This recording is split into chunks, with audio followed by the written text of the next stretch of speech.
Buen día. El día de hoy vamos a presentar la infografía. El tema elegido fue sensibilización central y periférica del dolor.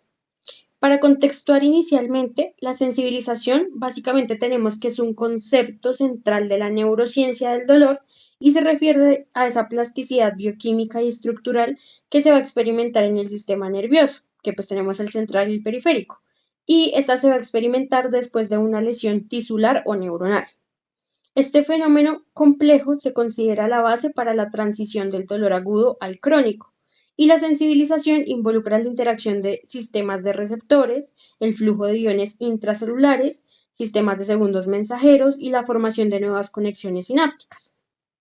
Ahora, tenemos que la sensibilización del dolor incluye dos procesos fundamentales, que es la sensibilización periférica, que va a ocurrir en los nociceptores del sistema nervioso periférico, que va a aumentar su excitabilidad y va a disminuir su umbral de activación. Y por otro lado, tenemos la sensibilización central, que se desarrolla en la médula espinal y el cerebro, amplificando la transmisión nociceptiva y facilitando la persistencia del dolor. Ambos mecanismos, aunque son diferentes en su origen, comparten la característica general de que van a potenciar la respuesta al estímulo doloroso y favorecer la transición del dolor agudo al crónico. Más adelante se va a profundizar en cada uno de estos tipos para comprender un poco mejor sus bases celulares y su relevancia clínica. Ahora, tenemos y vamos a iniciar con lo que es la sensibilización periférica.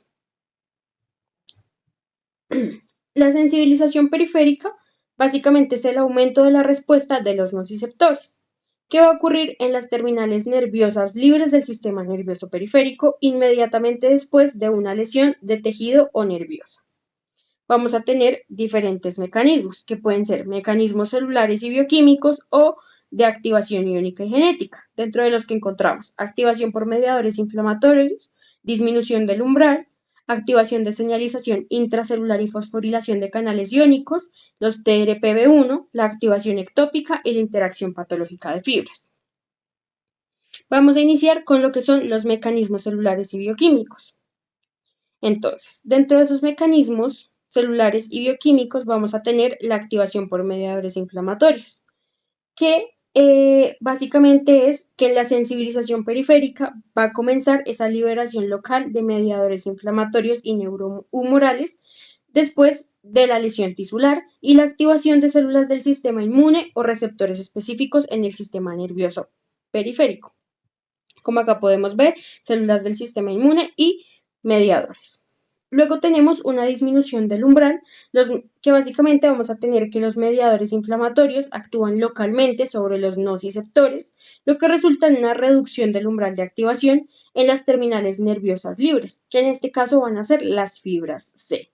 Esto va a causar una respuesta exagerada frente a cada estímulo nociceptivo. Entonces acá podemos ver en la imagen los mediadores y las células del sistema inmune que van a actuar sobre los nociceptores y pues también ahí podemos observar el nervio periférico. Ahora, vamos a seguir con la activación iónica y genética. En esta tenemos que se produce una activación de la señalización intracelular que lleva a la fosforilación de canales iónicos y receptores de membrana que van a incrementar su excitabilidad. El canal de cationes no selectivo, que es el TRPV1, básicamente es clave. Porque después de una lesión nerviosa, su umbral de estimulación va a disminuir en lo que son las fibras dañadas. También puede aumentar su regulación, que es el upregulation, en las fibras sensitivas no dañadas e iniciar su expresión en las fibras mielinizadas, que son las fibras tipo A. También podemos observar lo que es un aumento en los canales de sodio voltaje dependientes y una disminución en los canales de potasio voltaje dependientes. Tenemos otra cosa que es la activación ectópica, en donde la inestabilidad eléctrica de la membrana neural causada por la lesión puede generar una actividad ectópica espontánea en lugar de la lesión, que es el neuroma, en el tronco nervioso proximal o en el ganglio espinal, que es el cuerpo celular. Esta actividad es responsable del dolor espontáneo, continuo o paroxístico. Por último, tenemos algo que es la interacción patológica de fibras, y esta es que la lesión nerviosa puede llevar a un contacto anormal entre segmentos de fibras desprovistas de mielina. lo que va a causar una activación patológica de las fibras de pequeño calibre por fibras de grueso calibre. Esto se observa en los neuromas y podría explicar la alodinia y la hiperalgesia de origen periférico. Vamos a continuar con lo que es la consecuencia clínica de la sensibilización periférica. Y vamos a tener que esta, digamos que conduce a la hiperalgesia primaria, que es el dolor exagerado ante estímulos normalmente dolorosos, que van a estar localizados estrictamente en los tejidos lesionados. Este fenómeno es de corta duración y va a desaparecer cuando el tejido cicatrice.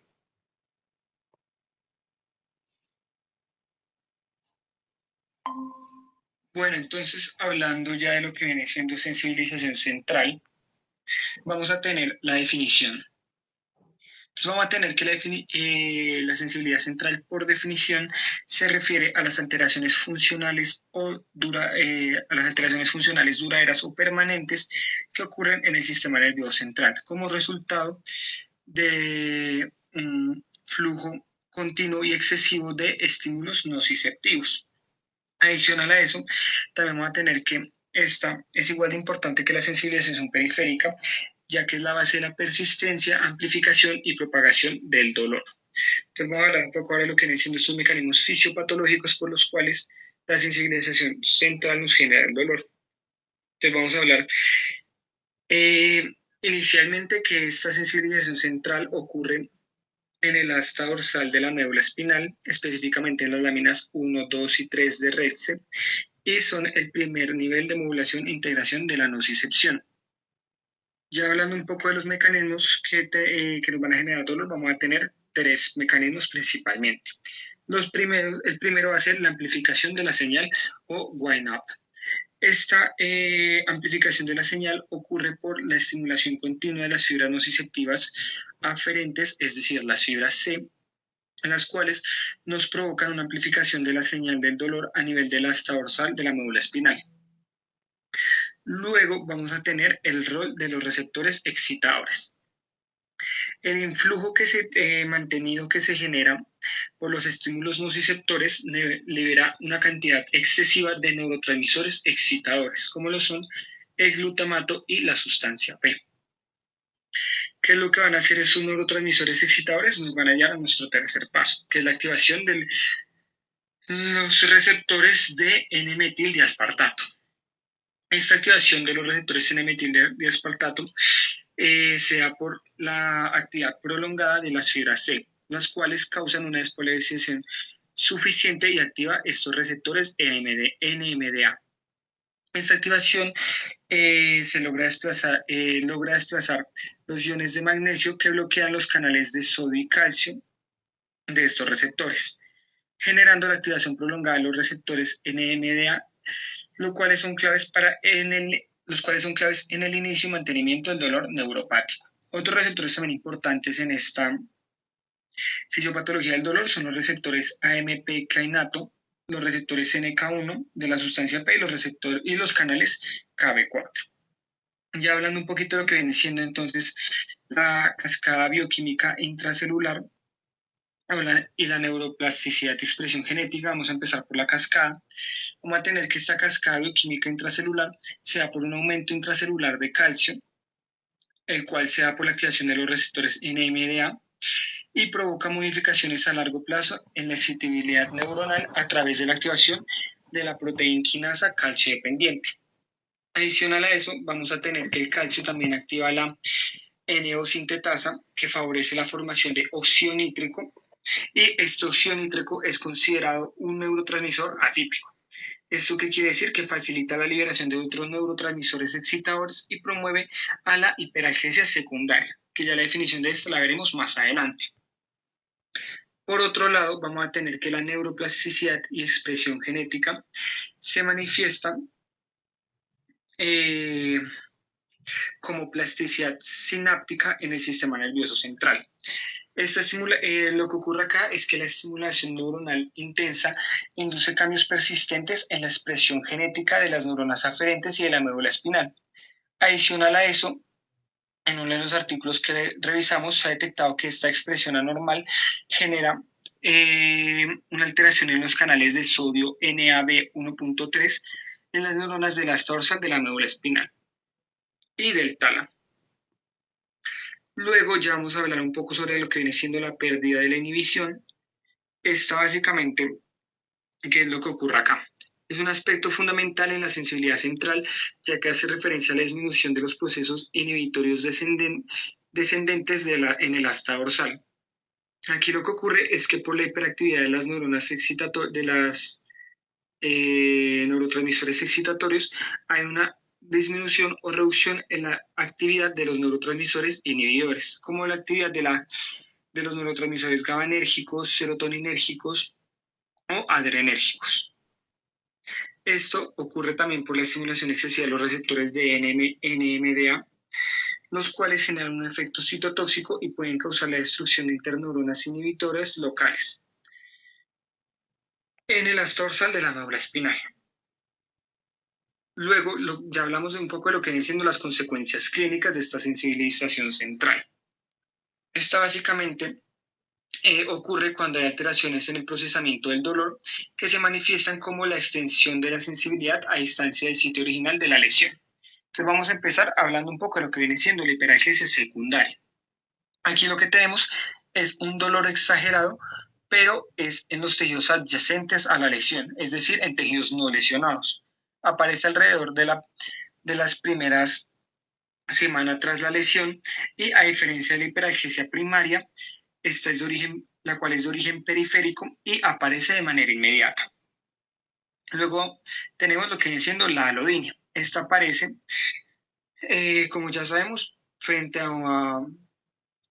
se manifiesta como dolor frente a estímulos que normalmente no nos generarían ningún dolor. Y es considerada patognomónica del dolor neuropático. Y ya por último tenemos lo que viene siendo el dolor neuropático central. Este se da principalmente en casos de trauma raquimedular y este dolor neuropático incluye un generador espinal donde la actividad espontánea neuronal anormal persiste sin estímulos periféricos. Y ya, eso sería todo por la parte de la sensibilización central. Bueno, para seguir con la relevancia clínica y modulación terapéutica, pues principalmente vamos a tener lo que va a ser la transmisión al dolor crónica persistente postcirugía, la DCPP. Entonces, la severidad del dolor agudo postoperatorio, la DAP, pues es el factor predictivo más importante para el desarrollo de una DCPP. Pues el dolor intenso y no controlado promueve la sensibilización periférica y central.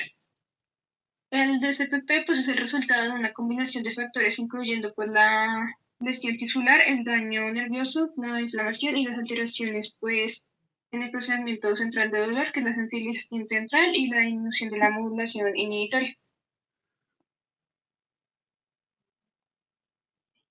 Ya para seguir con las estrategias terapéuticas dirigidas pues, a la sensibilización, pues tenemos el tratamiento básicamente intensivo y precoz de la DAP, pues es la medida más importante para prevenir la sensibilización y la posterior transmisión de una DCPPP.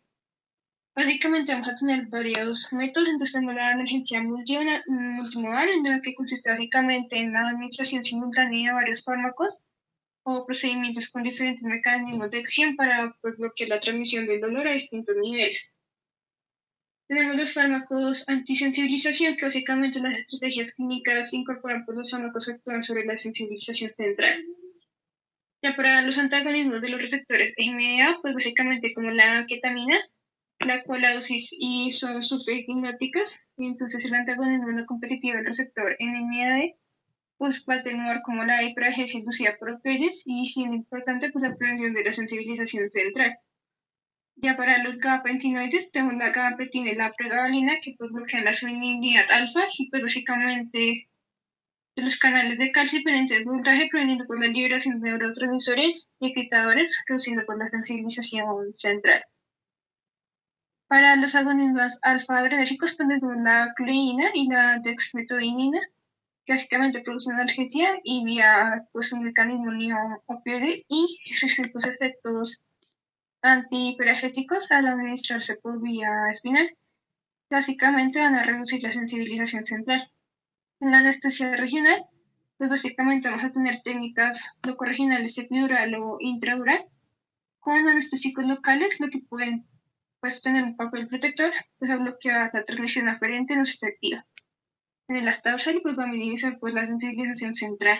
Y tenemos también el bloqueo de la transmisión con AL, en el que pues no se absorbe la respuesta neuromuscular del estrés quirúrgico, pero pues tiene niveles más elevados de catecolaminas, cortisol y glucosa.